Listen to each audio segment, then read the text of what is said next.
I decided that now that we have the roof on, these doors are much more protected, and it was time to get them painted. So they did have probably a shellac or some type of coating on, but throughout the last couple years, I think they've been on here 2 years about. A lot of it's worn off, which is good because the primer is going to be able to stick better. If you take varnished doors and try to paint them like this right here, it's a lot tougher to hold. But this looks good now. Plus they're more protected, so that's also really good.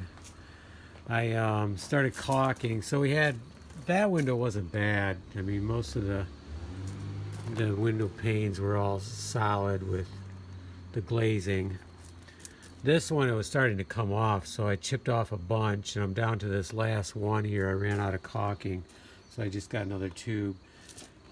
Yeah, it doesn't look the greatest right now, but once we prime, paint, and then clean off with the razor blade, it'll look fine. So that's what I'm working on right now.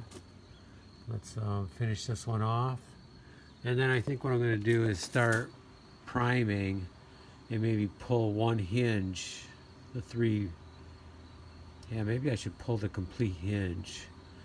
One hinge on each of the side doors, prime it, let it dry, put that hinge back on, then pull another hinge and do that until I have all three done. Because yeah, I could paint around this, but it's kind of a pain and it's not going to look as good. I'm going to get the metal, and right now it looks pretty sharp.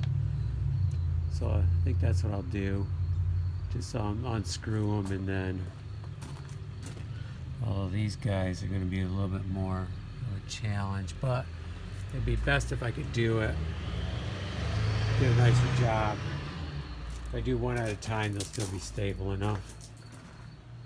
Okay, let's finish caulking and start priming.